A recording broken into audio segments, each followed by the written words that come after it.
Greetings to you, dear friends. Today we will embark on a wonderful journey deep into the centuries. There, where forests, rivers, and mysterious rituals created a world filled with spirits, gods, and ancient legends. A world where the human being did not exist separately from nature, but was its part. I invite you to immerse yourselves in the world of Slavic mythology and paganism, to understand how our ancestors lived, what they feared, and what they venerated.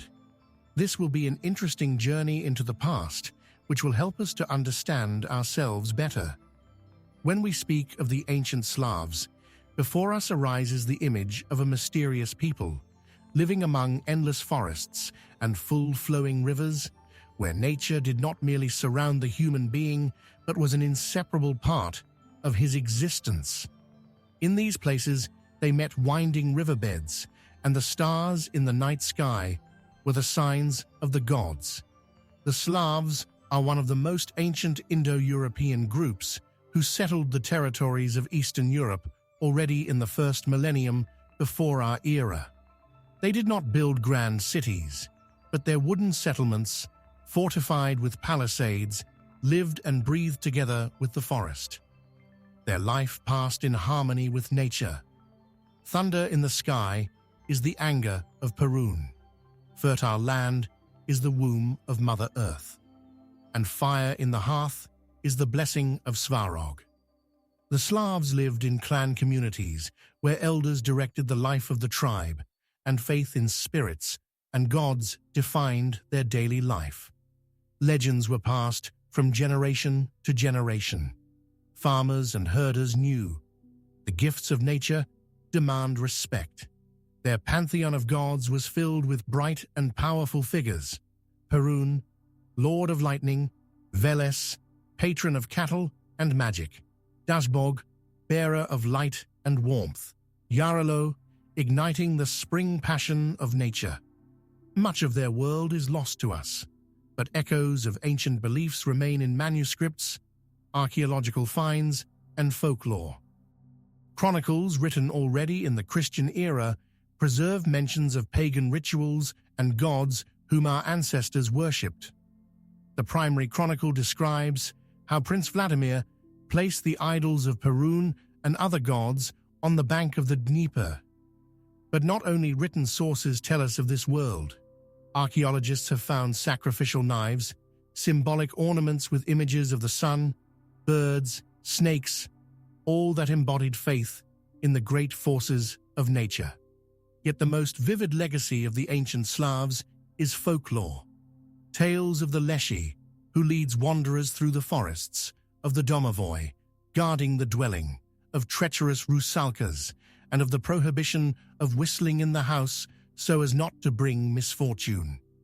These are not merely children's scary stories, but traces of ancient mythology adapted to new times. For the Slav, the world was not soulless. It was alive, permeated with spirits and deities. Every place, a home, a field, a river, or a forest, had its own master with whom it was necessary to live in harmony. The forest breathed. Within it lived the Leshi, mighty and willful ruler of the beasts. The river flowed under the protection of the Vodyanoi, capricious and mysterious. The home was not merely a dwelling. Within it lived the domovoi, who could both help and harm if he was not respected. The earth was sacred. It could not be disturbed in vain. The sun was greeted as a living god, rejoicing in new days. Paganism is a way of life inseparably connected with nature. People appeased the spirits, arranged festivals which reflected ancient beliefs. In spring, the youth danced in circles and brought offerings to Yarilo, invoking fertility. In autumn, they gave thanks to Mokosh for the harvest. In winter, they welcomed Kolyada, celebrating the birth of the new sun. Magic was part of everyday life. Women whispered spells over water, men wore amulets, healers treated with herbs, turning to spirits and ancestors for help. The Slavs believed that they were not alone. They were surrounded by forces which could not be ignored. They could only be respected and wisely addressed. Imagine a great oak. Its roots go deep under the earth. Its trunk stands firmly in the world of humans, and its crown is lost in the heavens. For the ancient Slavs, this was not merely a beautiful comparison, but the very essence of the universe. The cosmos was divided into three levels of being: Prav, Yav, and Nav. This image did not exist separately from life. It defined daily deeds, rituals, and even destiny. Everyone knew that he was part of something greater, and the world in which he lived was not at all limited to what could be seen with the eyes. Above, in shining light, stretched Prav, the realm of the gods. Here ruled Svarog, the great celestial smith, whose hammer forged the order and the unbreakable law of the universe. The gods could not be seen, but their presence was felt in every day. A human could ask them for help, bring gifts, but to violate the order they had established meant to doom oneself to misfortune. There, where the branches of the world tree spread wide, lay Yav, the world in which people lived. Here, rivers raged, forests rustled, fields grew green, crops ripened, homes stood where fires crackled in the hearths. This was the world of labor, joy, struggle, births and deaths, where the paths of destinies crossed. Yav was never static. A human lived among forces, which he could not always understand, but always felt. The domovoi could hide things, or help with the household, if appeased. The Leshy led wanderers into the thicket, if they did not respect the forest. The Vodyanoi emerged from the river in dark nights, to take whoever dared to disturb his peace. And sometimes in the forest, one could meet a stranger who at dawn disappeared, leaving behind only a light mist. The world of humans breathed together with nature, responding to its rhythms. In spring came the time of Yarilo, the young, passionate god of spring riot. In autumn, Mokosh majestically reigned, guarding the harvest. In winter, everything slowed down, and the boundary with the other world became thinner. There, where the roots of the tree went into the depths, stretched Nav, the mysterious world hidden in darkness. Here dwelt the souls of the dead, ancient spirits and beings about whom people spoke in whispers by the fire. Nav was ruled by Veles, the god of wisdom, magic, and patron of everything hidden from the human gaze. His image was changeable, an old man with a long beard, a mighty beast, a coiling serpent. He was the keeper of knowledge, and for wisdom one always had to pay. Nav was not a place of oblivion. Dead ancestors did not go away forever. They could help the living, send signs, or come in dreams. But not only kind spirits inhabited Nav. Here arose Apiri, capable of returning to the world of the living, dark entities that fed on the fears of humans. When the holy days came, the boundary between Yav and Nav thinned. The souls of the dead returned to the homes where they were awaited. People left food for them on the table, spoke kind words, but at the same time, the world filled with danger. Evil spirits went out to hunt. Therefore, on the night of Kolyada, bonfires were lit. Fire was carried around houses, singing protective songs. For the Slav, there were no boundaries between the worlds. He lived in Yav, followed the laws of Prav, and knew that sooner or later he would find himself in Nav. The gods ruled from above, spirits lived nearby, the dead watched from the shadows. Everything was connected. If a human did not honor the gods, his life went awry. If he did not respect the spirits, misfortunes began in the house. If he forgot the ancestors, his lineage could fade away. Under the rhythms of the universe flowed rituals, festivals, and incantations. All this was the connecting thread between the three worlds. In the very beginning, there was neither sun, nor earth, nor water, only infinite, boundless emptiness filled with primordial power. It was a time when even night and day did not yet exist, and the very notion of life was only a sleeping design. But in this great abyss, Will awakened. From it appeared Rod, the first divine essence, the one who gave beginning to everything. He did not resemble a human, knew neither flesh nor boundaries. Rod was the breath of the universe, that very power which made nothing turn into everything. At first, he separated light and darkness. Before that, they existed as a single clot intertwined with each other. But Rod tore apart their embrace, allowing the world to gain upper and lower, day and night, life and death. Thus appeared the first boundary. Then he created the first water, the beginning of all rivers, seas, and oceans. The water was alive. It flowed in emptiness, swirled, splashed. But it lacked a foundation. Then Rod awakened the first earth. It rose from the depths, pushing the water aside, acquiring firmness and form. But even that was not enough. The world had no breath. It remained cold and motionless. Then Rod created the sky, spreading it over the earth like an immeasurable tent to shelter all living things. Thus appeared the first boundaries of the universe. When everything was ready, Rod begot the gods, so that each of them would fill the created world with his own meaning. Then appeared fire and water, opposite but inseparable elements. Just as Rod had earlier separated light and darkness, now he balanced these forces. Each had its own place, but the world still had no order. It lacked form, power, laws, and then, into place of the will of Rod, came Svarog. Svarog was the first who took a hammer in his hands and struck the glowing metal. He did not simply create, he tempered, joined, strengthened, turning chaos into order and the meaningless into something solid and eternal. It was said that his forging was heard in the very heart of the universe.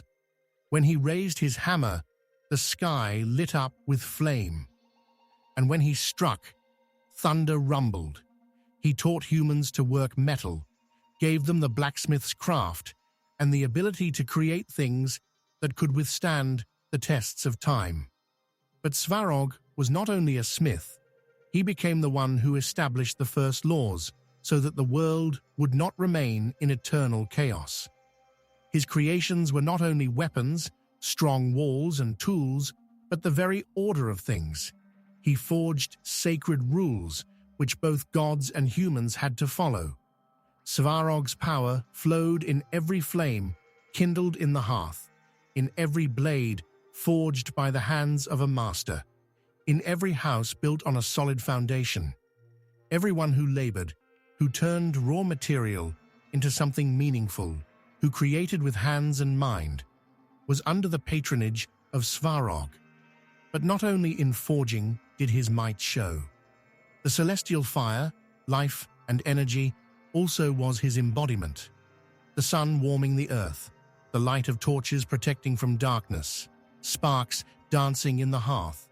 All these were traces of the presence of Svarog. The Slavs believed that Svarog made a pact with the heavens, forcing the sun to move along the established path.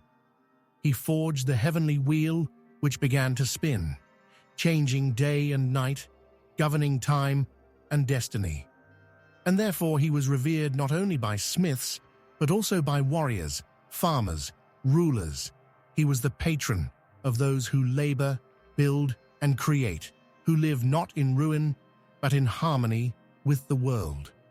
When the air filled with tension and the first drops of rain fell on the earth, people froze in expectation. And then the sky was torn by a blinding flash, and after it, thunder roared as if the earth itself trembled.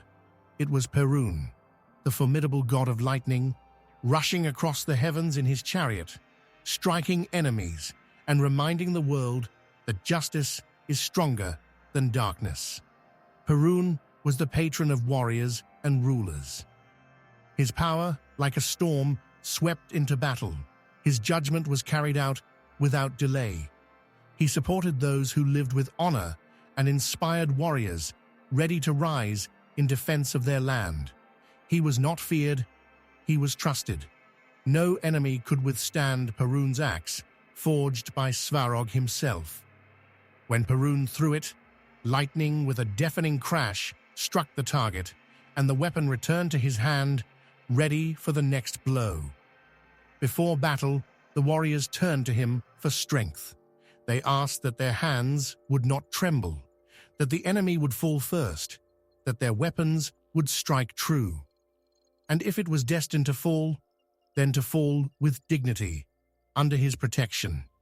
The sacred trees of Perun were mighty oaks. Under their crowns, rites were performed, sacrifices were offered, oaths were given. The warriors, setting out on a campaign, swore an oath to Perun. If a person gave his word under his protection, he could no longer retreat. Otherwise, the thunder would overtake him, and the lightning would burn everything he had built. When enmity dragged on, when peace trembled on the brink of war under the oak of Perun, the strongest gathered to decide who was right. The decision could not be disputed. If it was given before Perun, then so it must be. Perun demanded not words, but deeds. His favor could not be bought. It could only be earned. Sacrifices were made to him at moments when power was needed. Before battle, during a great storm, as a sign of repentance for a broken oath. The most valued were blood sacrifices. In ancient times, when Rus was still ruled by paganism, bulls, strong, mighty animals, symbols of warriors, could be sacrificed to him. Their blood flowed at the sacred oaks, going into the earth, and thus the people asked Perun for protection and victory. There were times when princes, especially before great battles, offered human sacrifices. These could be prisoners of war or criminals. Those who had already doomed themselves to death were given to Perun. Metal was dedicated to him. Swords, spears, armor. Everything that was forged for protection and war could be consecrated to him. A weapon thrown into the fire became a gift to the god, a symbol of readiness to fight in the name of truth. A special gift to Perun was fire. Bonfires lit in his honor burned long and high. In their flames, offerings were burned: bread, honey, meat. It was a transfer of power, a sign that people were ready to give part of their own if he would help them at the decisive moment. But if someone broke an oath before Perun, the punishment was harsh. He could become a victim himself. A lightning strike on a house was considered a sign that the god was taking his own, and that was more frightening than any battle. Perun not only struck enemies, he gave power to those who were worthy. The princes knew, without his blessing, they were only men, and with him, warriors leading their people. When Prince Vladimir ruled Kiev, Perun stood above the city. His idol towered, reminding everyone that to rule one could only with power, with honor, without fear. People offered him sacrifices to earn his protection, and as long as he was pleased, the world held. But power without justice was worth nothing. Perun punished not only the weak, he could also turn away from a prince if he betrayed the people. Then misfortunes began. Thunder roared above the fortresses, lightning struck the towers, warriors lost strength, and enemies rose. When a storm burst over the land, when thunder split the darkness, it was Perun delivering his judgment. But when the rain subsided and the earth filled with life, cattle went out to pasture, rivers flowed calmly again, and merchants returned from successful trade. That was already Veles. If Perun was the storm, then Veles was the cloud, filling the earth with rain. If Perun was the sword, then Veles was the word persuading the enemy before blood was shed. If Perun ruled the heavens, then Veles ruled the underground secrets hidden from mortal eyes. He walked between worlds, knowing knowledge that no one else could comprehend. Veles was not just the patron of cattle and fertility. His power lay in the mysteries of the universe. He knew the secrets of herbs, of incantations, of hidden paths that led from the world of the living to the world of the dead. It was Veles who gave people the ability to see beyond the obvious, to understand the hidden, to feel what was inaccessible to the ordinary eye. He was revered by storytellers, those who knew the power of the word and the meanings hidden behind it. He opened roads for people, but did not give easy paths. Those who wished to know his wisdom had to seek answers not in strength, but in mind. Where the herds were, there was Veles. Cattle for the Slavs was not just a source of food, it was a symbol of sufficiency, well-being, the ability to feed the family. It was Veles who guarded from plague, predators, and evil spirits. To receive his protection, offerings were brought to him: milk, honey, wool. Merchants and traders also knew his name. He was the god of successful deals, of deception and cunning if it went for good. Veles could lead a person to wealth, but also deprive him of everything if he was greedy and unworthy. The main thing that defined Veles was his eternal quarrel with Perun. Perun, the sky; Veles, the earth and the underworld. Perun held order. Veles birthed chaos from which wisdom emerged. Perun punished with the sword, Veles taught through trials. The Slavs said, during a thunderstorm, Perun chased Veles, striking him with lightning because he had stolen wealth. But Veles was not afraid. He hid in the roots of trees, in the depths of rivers, among the beasts, and always returned. It was an eternal struggle, but not a battle of enemies, a dance of two forces without which the world could not exist. The one who sought the path of strength followed Perun. The one who sought the path of knowledge followed Veles. But if a person wanted to understand the whole essence of life, he had to learn to hear both. When the first rays of the sun touched the earth, Dajdbog awoke. He was not just the sun or light, but the very life that flowed in the earth, in trees, in fields. Everything that grew, ripened, gave fruit, was his gift. He was called the benefactor, the one who brings rain to the fields, generosity to the barns, strength to the hands of the plowman.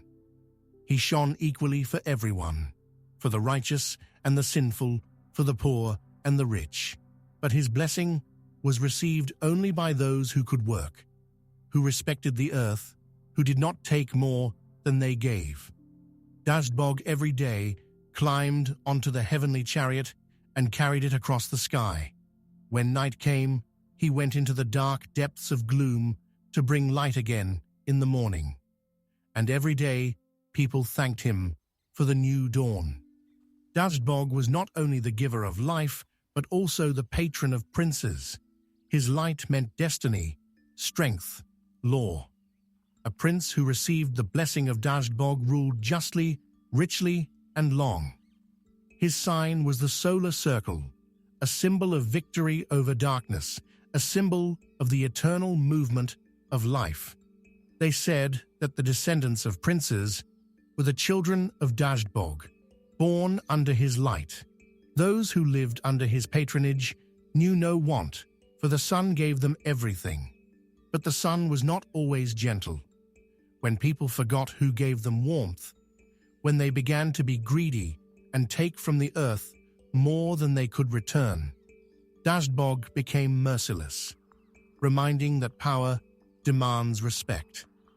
If Dajdbog was the calm, majestic light giving warmth, then Yarilo was the spring sun, hot, passionate, unstoppable. He came when the earth was still asleep, when winter bound the rivers and woke it, melting the ice, causing growth and blooming. Yarilo, the young god of spring. His arrival was celebrated noisily, welcomed with round dances, with dancing, with fire. He brought not only fertility to the fields, but also passion to people. In spring, not only the earth blossomed, but also hearts. He was restless, wild, unrestrained. No one could stop the spring flood, just as no one could restrain Yarilo. His energy flowed in the sap of trees, in the blood of people, in the hot breath of the earth, which he awakened after winter's sleep. Yarilo was honored in spring, when the fields began to be sown.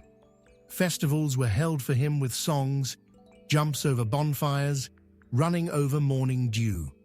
His symbol was a wreath of wildflowers, a white horse, and a burning torch. One of the brightest festivals was Yarilo's Day, celebrated at the end of spring, in the period when the sun gained strength.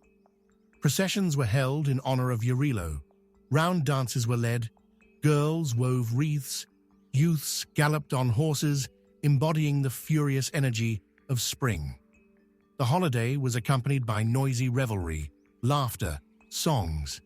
People bid farewell to spring to meet the hot summer. With Yarilo were also linked omens. If on his day there was clear sunny weather, the year promised to be fruitful. But if it rained, it was considered a blessing, promising fertility. Girls who ran barefoot through the dew at dawn believed that this would bring them beauty and health. But he also had a dark side. He came into the world young, full of strength, but did not stay for long.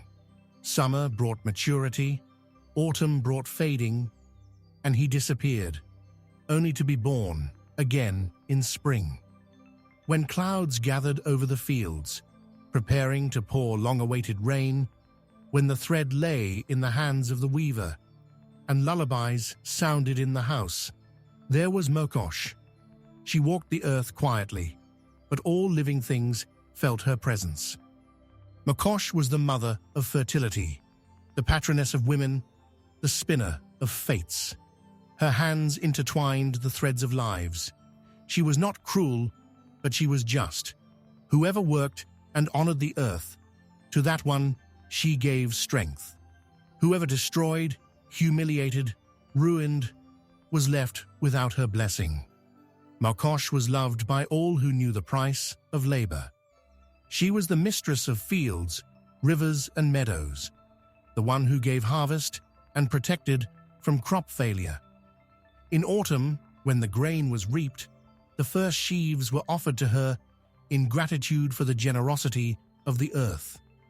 In spring, before sowing, women prayed to her for fertility, so that the rye would stand thick, so that the buckwheat would bloom, so that the rain would come on time. Her symbol was water, living, giving life, and carrying fate. To wash in spring water on the day dedicated to Mokosh meant to cleanse oneself, to come closer to her protection. It was believed that in every source lived her power. Women called her Mother Mokosh. She helped women in childbirth, protected from misfortune, taught the secrets of needlework and crafts. Girls asked her for a good marriage, wives for happiness in the home, widows for protection. In every thread, spun by a woman's hands, there was her blessing. Spinning was not done just like that. It was believed that the thread of fate stretched through the hands of Mokosh. If it was smooth, life went evenly. If with knots, expect trials. Her day was celebrated in autumn, after the harvest was completed. On this day, women did not work and did not spin, so as not to entangle fate. Milk, grain, honey, everything the earth gave was left as a gift to her.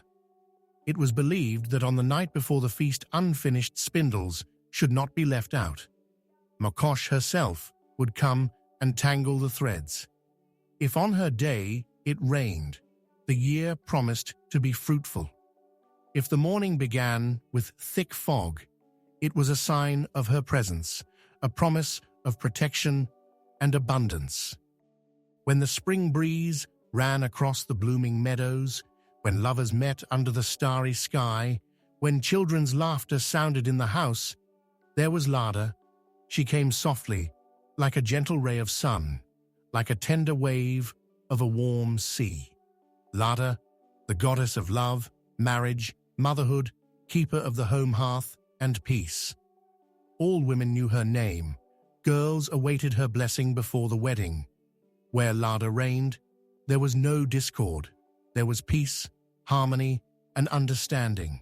She was the one who joined hearts, who helped spouses live in harmony, who gave a woman the strength to love and to keep the home. But Lada was not alone. She was accompanied by Lelia, young, joyful, carefree. If Lada was mature, wise love, strong as an oak, then Lelia was first infatuation, the spring fire in the heart, the light dance of happiness.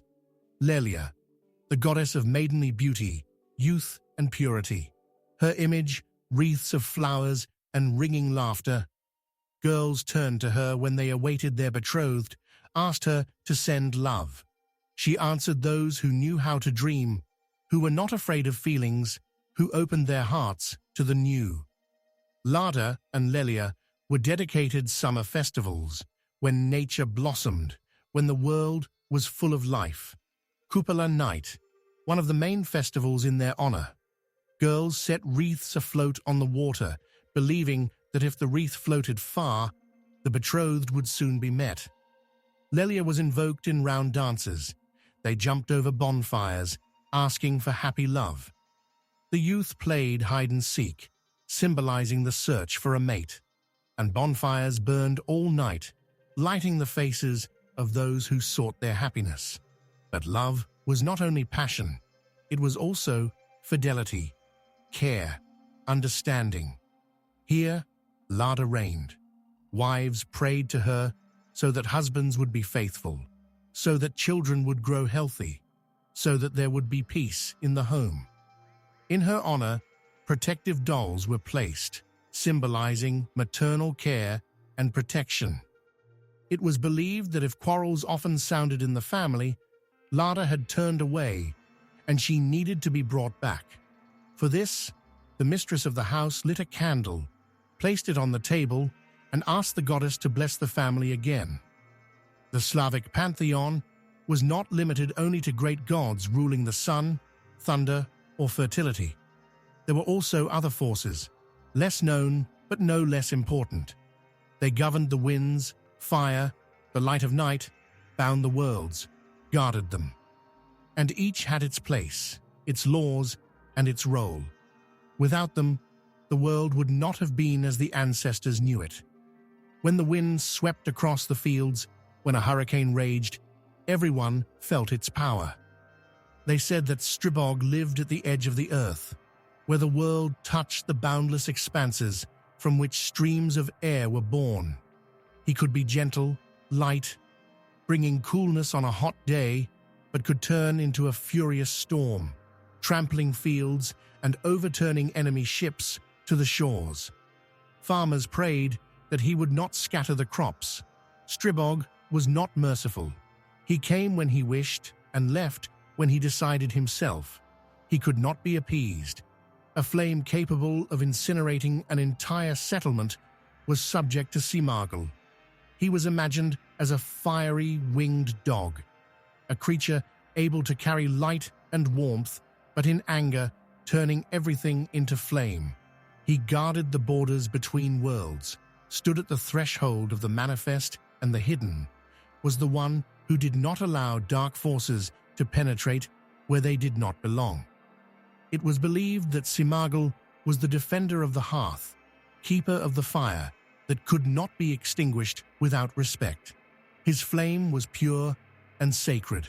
It burned on altars, during rituals, cleansed souls, drove away evil spirits. But if someone angered Simargl, his fire turned into a curse. Houses burned, forests turned to ash, crops were destroyed. Therefore, people offered sacrifices into the fire: grains, honey, pieces of bread, everything that reminded of life which he could protect or destroy. If Dashtbog ruled the daylight, then Kors was his night shadow. He did not shine so brightly and did not warm the earth, but he lit the way for those who were not afraid of the night. They said that he rolled his silver chariot across the heavens, cutting through the darkness and not allowing it to swallow the world. His light penetrated the hearts of poets, wanderers, magi, who sought answers not in the obvious, but in the hidden. Kors was the god of knowledge, mysteries, and transitions between worlds. When night enveloped the earth and shadows stretched in long silhouettes, this was his hour. He did not bring open signs and did not give strength to warriors, but his whisper was heard by those who sought wisdom in the stars. Wind, fire, moonlight, without them there would be no world. They did not rule human destinies, but gave people trials, tested their strength, helped those who could feel their power. Strybog gave the path to wanderers, Simagel guarded the home and life, Kors led along the night road, those who were not afraid to look into the unknown. In everyday life, their power was felt every day. In every corner of nature, in every house, in every river or field, lived spirits, beings invisible but always present. They could not be seen, but their influence was felt everywhere. They could help if they were treated with respect, but they could also become angry if they were forgotten or deceived. They were the keepers of the world, maintaining its order. Some were friendly, others capricious, but each had its power over a certain part of human life. Every house had its own domovoi, a guardian spirit who kept order, protected the dwelling, and cared for the household. He was not just an invisible guest, but a part of the family, its secret protector. It was believed that the domovoi lived behind the stove, under the floor, or in the hallway, watching how the masters behaved. If harmony reigned in the house, if people respected each other and worked, the domovoi helped, protected from misfortunes, prompted the mistress where to find a lost thing, warned of trouble. But if quarrels, dishonesty, and disorder began in the house, the domovoi became angry. Then he made noise at night, hid things, frightened the inhabitants. In the worst case, he could even leave, and then the house became empty and unhappy. If at night, soft steps, a creak of the floor, and rustling are heard, it means that the household spirit is checking whether everything is in order. If he gently touches you in your sleep, expect good news. If he pulls your hair, an unpleasant conversation lies ahead. If the cat looks into emptiness and behaves restlessly, it means the household spirit is dissatisfied with something. Before an important journey, people asked for a blessing on the road. For this they left him a little food. It is also impossible not to mention the sign, still known today: do not whistle in the house. There will be no money. This sign was connected with faith in the household spirit. It was believed that whistling disturbed him, disrupted his peace, and could also call in an unclean force which would take away good fortune and prosperity. The wind created by whistling symbolized unrest and ruin. For the Slavs, the forest was a living, breathing world, where every tree, beast, and path had its own spirit. The ruler of all this was the Leshy, the guardian of the forest, its master and lord. The Leshy was a changeable being. He could be huge, he could become small, he could walk without leaving tracks, and he could turn into a tree or an animal. His task was to watch over the forest, protect its inhabitants, and make sure that people did not take more than they were due. If a traveler respected nature, asked the forest for permission, and did not destroy trees without need, the leshy could help, lead to the right place, or grant good hunting. But if a person behaved greedily, broke branches thoughtlessly, or spoiled the forest, then the leshy would confuse the paths, lead them in circles, frighten them with voices and laughter in the thicket. If in the forest the birds and animals suddenly fell silent, it meant that the leshy was near. It was better not to make noise so as not to anger him. If a person became lost, walked in circles, returned to the same place, it meant the leshy was leading him. To escape, they advised turning clothing inside out or reversing shoes to confuse his charms. If at night, laughter, whispering, or tramping was heard, these were the tricks of the leshy. He did not always wish harm. Sometimes he simply played. To appease him, they left a piece of bread, a little salt, sometimes a coin, especially if a hunter or woodcutter went into the forest. Also, to ward off trouble, people knocked on wood. It was believed that spirits lived in trees, and this gesture protected against the evil eye. They knocked on wood also as a sign of respect for the leshy so that he would not hinder the way. If the forest was the kingdom of the leshy, then the waters belonged to the water spirit. He sat in dark depths, knew all the secrets of rivers and marshes, ruled the currents, and decided whom the water would accept and whom it would reject. Next to him, in the coastal reeds and under the water, lived the rusalki, beautiful and supple, with long, loose hair. They could lure a person into the water. They could help, or they could cause trouble. Alien to the land, but native to the water, they remained a mystery, enticing and dangerous. The Slavs believed that every river, lake, or swamp had its own master, the water spirit. He was neither good nor evil. He was a sovereign. His favor could be gained. Usually he was depicted with a beard tangled with weeds, green skin, gills, or fish-like eyes. He could appear as an old fisherman sitting in the reeds, but this was only a deception. His true power lay in the depths. Fishermen knew, if you want a good catch, give the water spirit a coin, bread, or tobacco.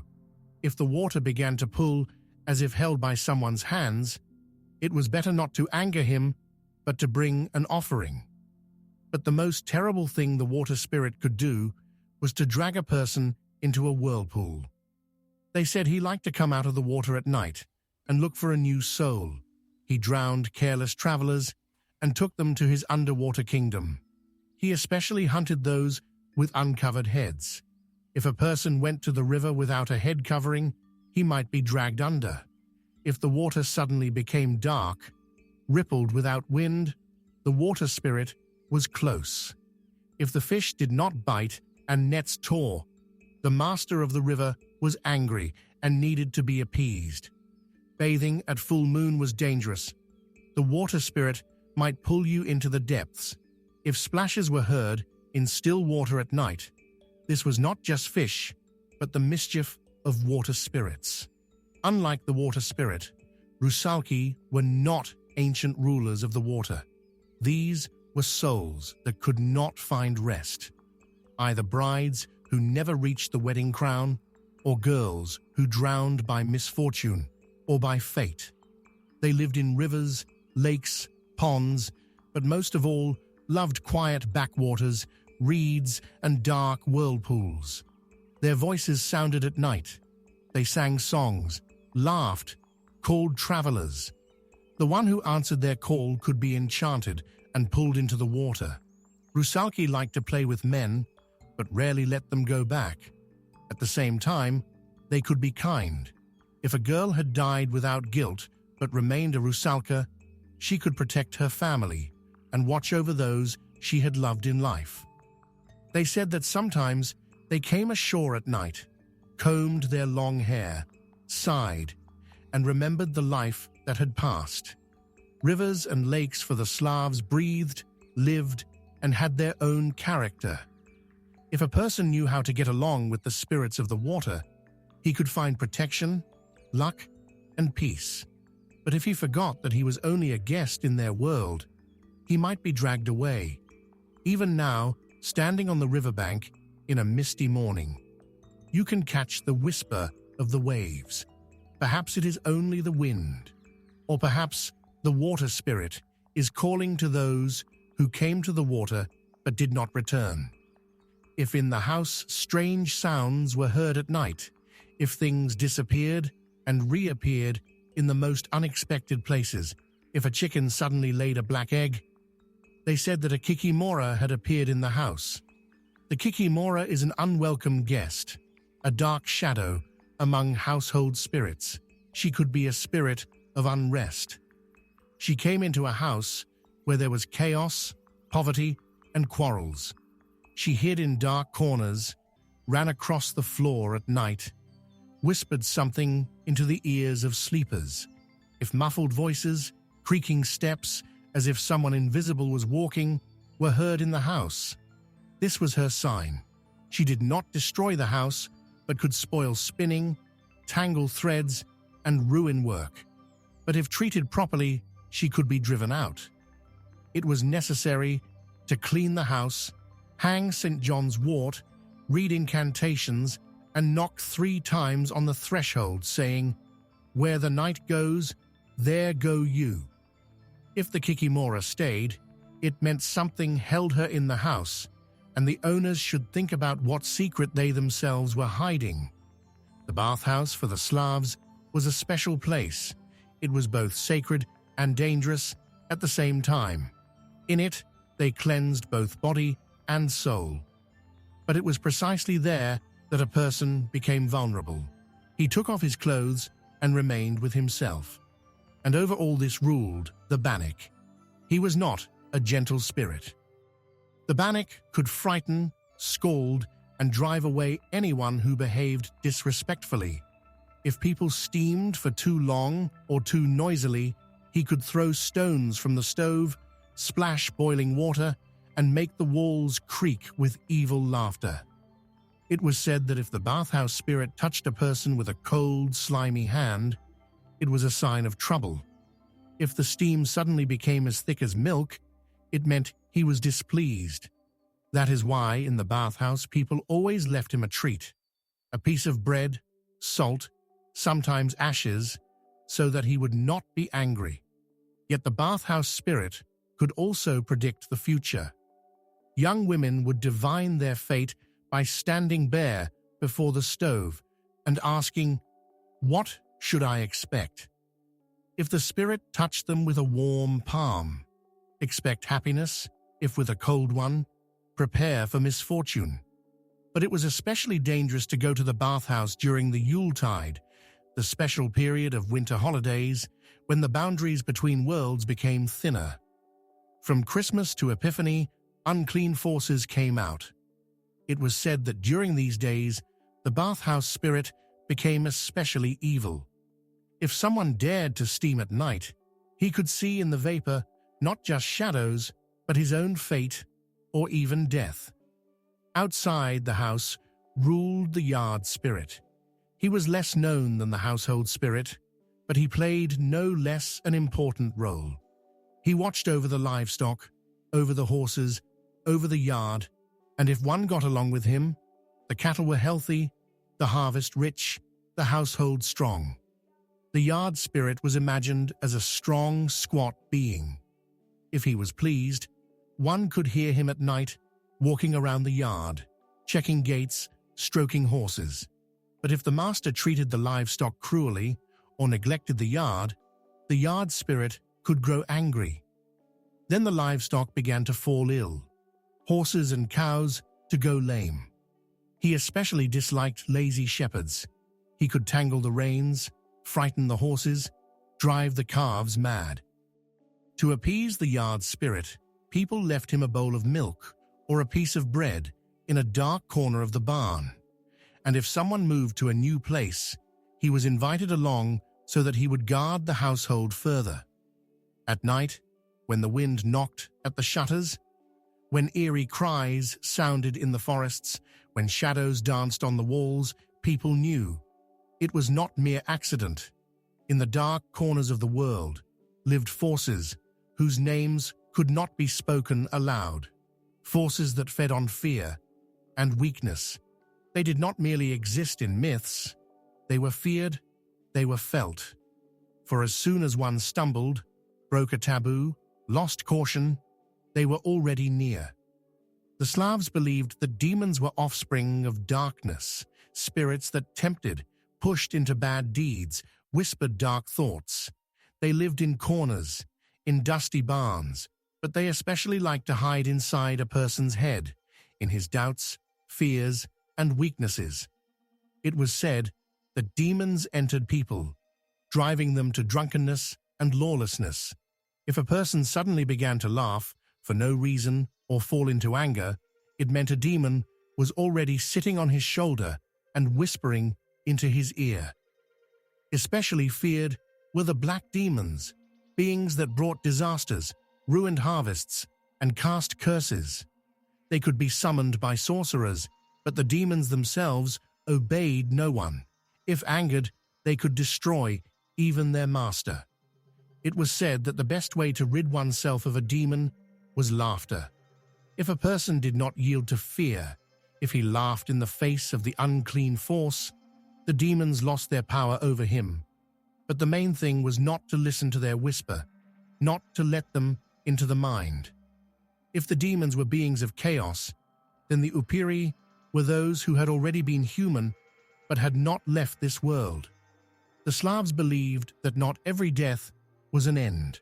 One who was cursed, who died with a grave sin, who took his own life or did not receive the proper funeral rite, might not go to the world of the dead. Such souls remained between worlds, but not as spirits, as Upiri. They did not lie quietly in graves. It was said that Upiri rose from the earth at night, wandering in search of blood. They did not resemble Western vampires. In Slavic belief, an Upir could by day look like an ordinary person, and by night turn into a being with burning eyes, pale skin, and long claws. They were especially feared during the Yuletide, when the world of the dead was closer to the world of the living. They could be met at crossroads, at cemetery gates, in remote places. To keep an Upir from returning, he was buried face down, an aspen stake driven into his chest, sometimes even the head cut off. If an Upir was already roaming, he had to be found and burned, otherwise he would not leave the living in peace. But the most terrible was meeting a loved one who had already died. If the dead suddenly came to the house, knocked at the window, called by name, under no circumstances should one answer, otherwise he would drag you away. If the demons were chaotic and the Upiri frightening, then the devils were cunning. They did not attack openly, they did not frighten, they bargained. A devil could appear as an ordinary person, but with one strange distinction: he had hooves instead of feet, his shadow fell the other way, or his eyes shone with unnatural fire. It was said that devils offered deals, money, strength, power, but always in exchange for something greater. They could grant a person luck, but sooner or later they came for payment. Those who played with the devil rarely escaped without loss. But devils were not only dangerous, they were also ridiculous. In tales, they often ended up tricked by people themselves, caught in foolish situations, unable to handle the cunning of peasants. Therefore, they were not only feared, but also mocked, for laughter made them weaker. The Slavs knew, if you are afraid, you are vulnerable. That is why they did not fight the unclean force directly, but outwitted it.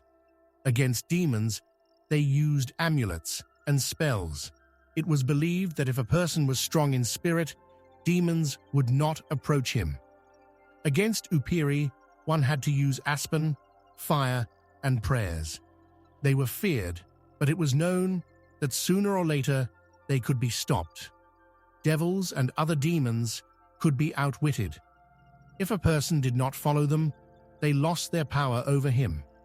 But the main thing was not to let fear into the heart. For demons and darkness are strong where a person ceases to believe in himself. And even today, in the dead of night, when a dry branch creaks in the forest and the wind carries strange sounds, something inside tells you it is better not to look back. The Slavs lived not by the calendar, but by the rhythm of nature itself. They observed how the sun rose higher or lower, how day gave way to night, how winter yielded to spring. They did not merely await changes. They marked them, met them with songs, bonfires, feasts, and rites, not merely to pass through life, but to go in step with its eternal cycle. They believed that everything in the world was connected: humans, beasts, spirits, gods, and even time itself. The year went not by numbers, but by living events: the birth of the sun, the coming of spring, the blooming of summer, the harvest, the first snow. Each of these stages was marked by rituals that helped maintain the harmony of the world. One of the most important concepts was the yearly circle, the idea of the eternal cycle of life and nature, which passed through 4 main points connecting a person with the universe. And each of these points was marked by great festivals: the longest night, the winter solstice, when it seems that darkness wins. But at that very moment, a new light is born. Thus the Slavs saw the feast of Kolyada, the time when the old sun dies and the new is born to grow stronger with every day. It was a feast of renewal, hope, and the beginning of the new year. People believed that during these days, the boundaries between worlds opened, letting both good and evil forces peek through. To protect themselves and attract luck, they held festivities, bonfires, feasts, and carolings. Caroling was one of the most ancient rites. Youths dressed in masks of beasts, spirits, and beings went from house to house singing songs and asking for treats. To refuse to treat the carolers was forbidden. It was believed this would bring misfortune for the whole year. To scare away the unclean, animal skulls were hung on doors as well as branches of rowan, a tree considered protective. Sometimes coals from the festive bonfire were placed on the threshold so that evil could not cross the boundary of the house. Sacred fires were lit: torches, candles, and bonfires, symbolizing the new sun, which would shine brighter each day. In some places, a wooden wheel was burned, the sign of the sun rolling across the sky. On this night, people divined, foretold the future, made wishes. Girls placed a comb under the pillow to see their future groom, and mistresses peered into the fire, trying to guess what the next year would be like. Kolyada is not just a holiday, but a moment when the whole world renews itself, when even the darkest forces cannot hold back the sun that is about to rise. But winter does not surrender so easily. Before leaving, it shows its power once again, with frosts, winds, and snows. Yet people knew spring was already near. It only remained to awaken it, to call it, and to give it away. Maslenitsa is a noisy, bright, and joyful celebration, full of food and farewell to the cold. It is a transitional rite between 2 worlds, the world of cold and darkness, and the world of warmth and sun. The main symbol of Maslenitsa is the pancakes. They are round, golden, hot, like the sun itself. It was believed that to eat as many pancakes as possible meant to absorb the power of the sun, to gain energy for the whole year. In the streets, people held festivities, fistfights, horse rides, and jumps over bonfires. It was a holiday of noisy, living merriment meant to awaken nature. People said goodbye to winter, burned the effigy of Maslenitsa, a huge figure symbolizing the cold. But Maslenitsa is also a time of purification. On the last day of the holiday, people asked each other for forgiveness in order to enter the new year without grudges and the heaviness of the past. It was said, if one does not forgive an enemy, the grievances will last the whole year, hindering life. After Maslenitsa began a new stage of the year, the time of spring, awakening, and cleansing. Winter went away, but remained in memory as a force that was respected but not feared. Summer among the Slavs was a time of strength. Nature entered its full bloom. The sun rose higher than at any other time of the year. The earth filled with warmth, and the rivers called. In the shortest night of the year, the world revealed its secrets.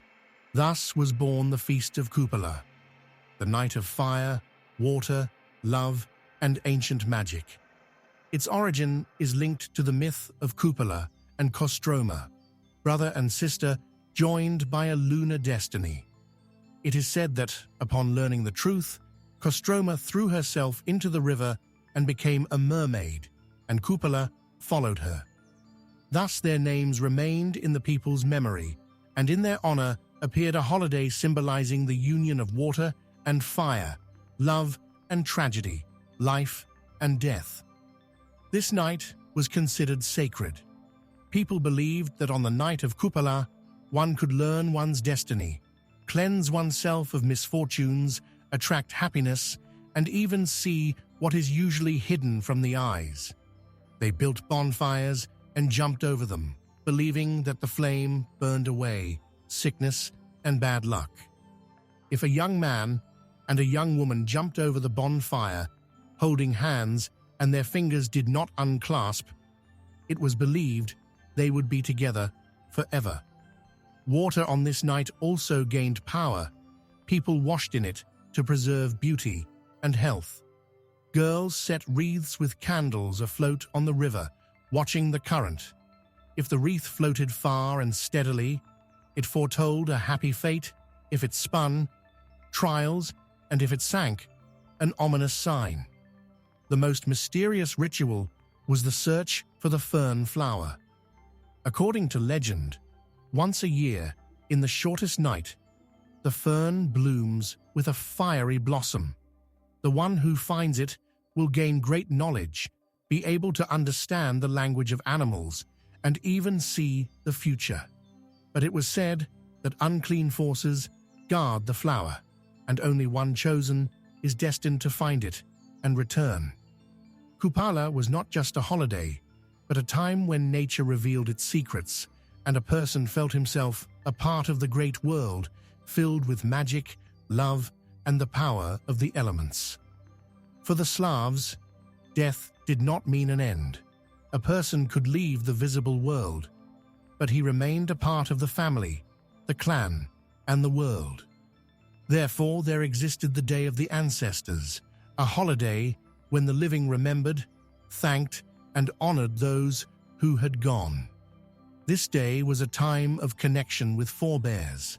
People believed that the souls of the dead could come into the house, watch how their descendants lived, bless them, or warn of trouble. On this day, they held a memorial meal, cooked porridge, pancakes, and kissel, placed a plate for the departed, and left pieces of food on the window, at the threshold, in the garden, so that the ancestors could come and share the meal. But it was not only a day of memory, it was a day of connection. People believed that one could hear the voice of ancestors, ask them about fate, about the future, about the protection of the clan. To avoid offending the departed one, could not make loud noise, swear, or speak badly. The ancestors could take offense. To speak ill of the dead was also considered dangerous. It attracted misfortune. The remains of food were not thrown away. They were left overnight and then given back to the earth. Fire, a candle, a bonfire were the main symbols of this day. They lit the way for those who came from the other world. to look at their descendants. In some places, ashes or flour were scattered at the threshold, and in the morning they looked for footprints. If there were, it meant someone from the family had truly come. For the Slavs, the ancestors were protectors, guardians, and part of the family. They were not feared, they were revered. For if one forgets one's ancestors, one can lose the connection with one's clan and one's place in the world. Fate for a Slav was not an accident. It was a thread that could be seen, felt, sometimes even changed. Divinations were part of life. With their help, they sought answers, signs, and warnings. They looked at shadows in the fire, sought signs in the flight of birds, listened to how the echo answered in the forest. Incantations were spoken in whispers to the wind, to water, to bread, to attract luck, protect from trouble, to heal. The Slavs knew fate is not simply predestined, but a living force that can be respected, directed, and even changed. The world for the ancient Slavs was animated, filled with spirits and hidden powers that needed to be respected and appeased. The Slavs traveled a long road, from small tribes living in forests and on riverbanks to powerful unions stretching from the Baltic to the Black Sea. Their faith developed with them, adapting to new conditions and challenges of the time. Slavic religion combined two levels: great gods known to many peoples and local spirits worshipped in particular places. The gods of the main pantheon, such as Perun, Veles, or Dajbog, were found among different Slavic tribes. However, in some lands, they worshipped more the formidable god of war, in others, the solar deity, and elsewhere especially revered the goddess of fate and fertility. Alongside the great gods existed spirits of forests, rivers, houses. In each locality, there could be its own patrons, known only to the inhabitants of a specific village. They did not enter the pantheon of the great gods, but remained an important part of life. Thus, Slavic paganism included both shared ideas and many local traditions, which made it flexible and alive. The Slavs did not live in isolation. They constantly contacted neighboring peoples, adopting from them religious notions as well. Among the first who influenced the Slavs were the nomadic tribes of the Scythians, living in the steppes of the Black Sea region. Their gods and images could be reflected in the Slavic pantheon. It is possible that from them, the Slavs borrowed the image of Perun, the thunderer, patron of warriors. Germanic tribes also could have influenced Slavic religion. Some researchers see parallels between Perun and the Scandinavian Thor, as well as between Veles and Odin. This did not always mean direct borrowing, but showed common Indo-European roots and cultural ties. The Greeks, with whom the Slavs neighbored in the south, also could have influenced their beliefs. The cult of Dajbog, the god of light and fertility, has features similar to the image of the ancient Greek Helios. But the Slavs did not simply copy foreign beliefs. They wove them into their own worldview, linking them with nature and their rituals. The adoption of Christianity became one of the most significant milestones in the history of Rus. But it did not destroy paganism at once. Slavic faith, formed over many centuries, was too deeply woven into the life of the people. It could not simply be abolished. Therefore, for a long time, paganism and Christianity coexisted side by side. The path to the baptism of Rus was not easy and was connected mainly with political and economic reasons. Before accepting the new faith, Rus remained a pagan state where many gods were worshipped. But by the end of the 10th century, Rus was already actively contacting the Christian world, Byzantium, Poland, Bulgaria. For powerful neighbors, a common religion became a unifying factor, and Rus, remaining pagan, looked in the eyes of Europe like a barbarian power. Prince Vladimir, ruling in Kiev, understood. To strengthen his power, he needed to unite the lands under one faith. Paganism was too diverse. In each region, they could worship different gods and follow different traditions. According to legend, Vladimir considered several options: Islam, Judaism, Western Christianity, and Byzantine Orthodoxy. Islam was rejected because of the ban on wine, Judaism because of the absence of a strong political center, Western Christianity seemed alien, and Byzantium offered not only religion, but also a powerful political alliance. Vladimir chose orthodoxy, reinforcing the decision with a dynastic marriage. He married the Byzantine princess Anna. This greatly raised the status of Rus and opened the way to cultural and economic interaction. After that began the baptism of Rus. In Kiev, people were baptized en masse in the Dnieper. Then the process spread throughout the country. But despite the official adoption of the new faith, paganism did not disappear. People could not give up customs they had lived by for centuries. Thus arose dual faith. Pagan sanctuaries were destroyed, idols thrown into rivers, priests persecuted. But in the villages, traditions were preserved, especially long. People combined new rituals with ancient ones.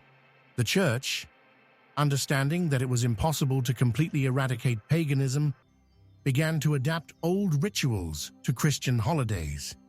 Thus the Night of Kupala turned into the Feast of Ivan Kupala, associated with the birth of John the Baptist. Trinity absorbed elements of the ancient green holidays. The apple feast also preserved the roots of harvest sacrifices, replaced by the blessing of fruits in church. Even after Christianization, people continued to turn to wise men, healers, and sorcerers. Incantations and folk magic were preserved. Over time, the Church learned to coexist with these traditions, and sometimes even to use them.